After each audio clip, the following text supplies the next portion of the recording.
Hey there, young married group mentors. This is also for campus pastors or whoever is leading your time.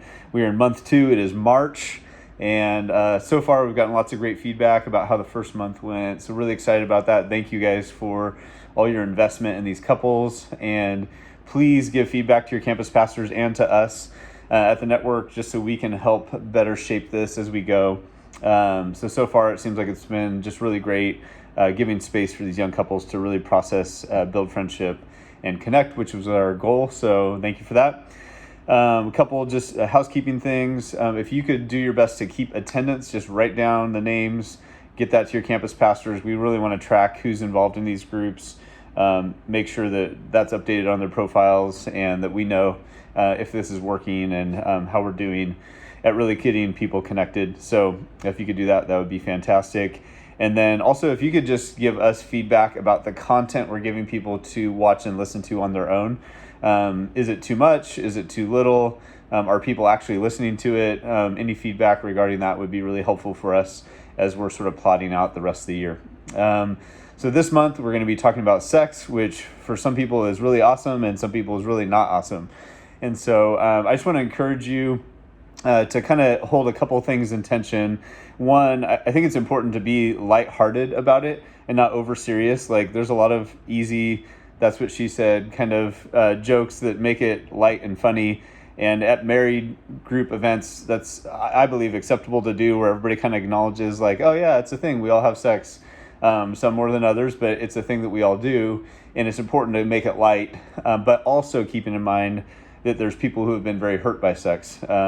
Maybe they were sexually abused early on or later in life. Maybe sex has been a really uncomfortable topic for them since they've been married.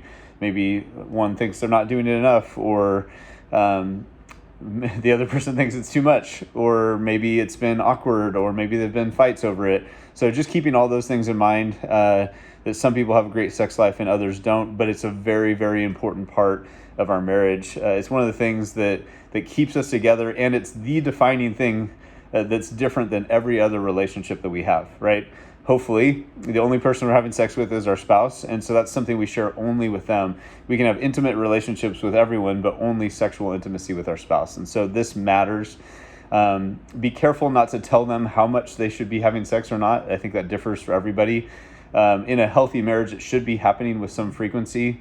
Just quick stat, if someone's having sex less than 10 times a year, that's called a sexless marriage, meaning that sex is not a regular part of their marriage, and therefore they're probably disconnected, because we know that sex does connect us to our spouse emotionally, physically, and spiritually. God says the two become one flesh, and so it's really important.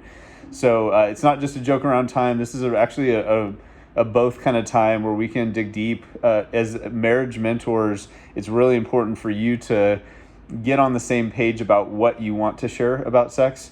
I think it's important for you to be able to share some things about it, and you can be as real as you want to. My wife and I have agreed that we can be very real about it because we've seen how helpful it is for other couples. If you're not totally on the same page, I would encourage you to have a conversation before the weekend of the 18th, this coming weekend, just to figure out maybe something you need to work through so that you can talk effectively about it with your group. I would encourage you to not push people too hard, but also encourage them to share what they can. I think the questions are really good. I would encourage you to even run through the PDF that we send out to everybody, so that you can just kind of give them permission to share a little bit. There's some good pointers on there as to how to address the topic. So I want to encourage you to look at that, make it as comfortable for people as possible, show compassion for those who've been hurt in the area of sexuality, encourage couples to have real conversations that are safe for each other, so that they can get on the same page. And I think this is going to be a really incredible night. The world has nothing to offer us in this area. They literally tell us everything opposite of what Scripture does.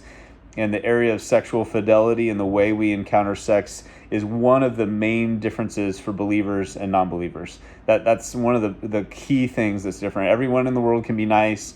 Everyone in the world can serve other people. But the way we express our sexuality is very different as believers. And so I want to just redeem sex in marriage. You know, every movie and TV show is all about explicit sex or sex outside of marriage. And man, I want to redeem it. I hope that Christian married couples are having more sex than anybody in the world, and that we're more connected because of it. And so I think it's important that we dive into this topic. The content we gave you, I think, is fantastic. There's tons out there on this I think we could really dive into. So I hope that you do so. We're praying for you guys. Please let us know if we can support you in any way, if you have any questions, and hope that your groups go great this coming weekend. Love you guys.